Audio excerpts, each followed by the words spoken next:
Perkenalkan, nama saya Gede Satria Dananjaya, Putra Wedanta, nomor absen 7 dari kelas 11 B2. Om Swastiastu. Perkenalkan, nama saya Ibu Nova Dinata dari kelas 11 B2, nomor absen 19. Om Swastiastu. Perkenalkan, nama saya Putra Dija Pramana, kelas 11 B2, nomor absen 40. Di sini saya dan teman-teman saya akan menjelaskan tentang studi kasus pelanggaran norma dan regulasi. Norma dan regulasi. Norma dan regulasi adalah aturan atau standar yang ditetapkan oleh pemerintah, organisasi, atau kelompok masyarakat untuk mengatur perilaku dan suatu aktivitas. Tujuannya adalah untuk menjaga ketertiban, keamanan, dan kesejahteraan masyarakat.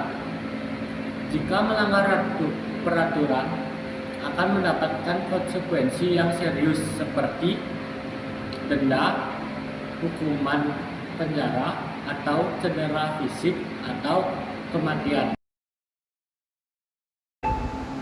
Penyebab pelanggaran norma dan regulasi adalah beberapa faktor yang dapat menyebabkan pelanggaran norma dan regulasi. Berikut merupakan penyebabnya. Yang pertama, kurangnya pemahaman tentang aturan. Yang kedua, kurangnya pengawasan. Yang ketiga, tekanan untuk mencapai target atau tujuan tertentu. Di sini saya akan membahas dampak pelanggaran norma dan regulasi. Yang pertama, jika melanggar peraturan bisa mendapatkan konsekuensi hukum. Yang nomor dua, bahkan masyarakat secara keseluruhan dapat terpengaruh oleh pelanggaran norma dan regulasi seperti ketidakstabilan ekonomi atau kerusakan lingkungan akibat tindakan yang tidak sesuai dengan aturan.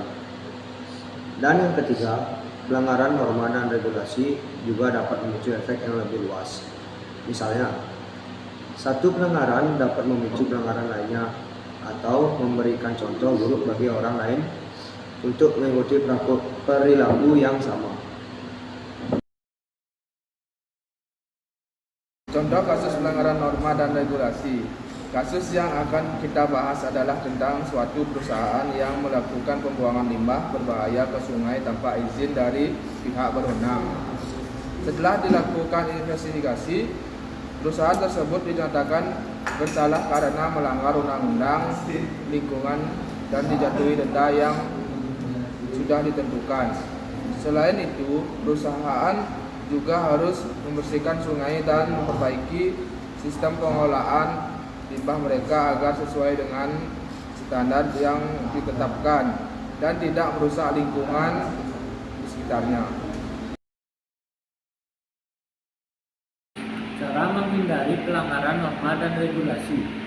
Untuk menghindari pelanggaran norma dan regulasi, kita harus memahami aturan yang berlaku. Hal ini dapat dilakukan dengan membaca dokumen-dokumen resmi seperti undang-undang, peraturan pemerintah, dan kebijakan organisasi. Selain itu, untuk selalu mematuhi aturan tersebut, jangan mencoba untuk mencari celah atau jalan pintas dalam memenuhi kewajiban yang diatur oleh norma dan regulasi. Mematuhi aturan akan membantu mencegah terjadinya pelanggaran dan konsekuensinya yang tidak diinginkan. Maka dari itu, patuhi aturan yang sudah ada agar terhindar dari hukuman.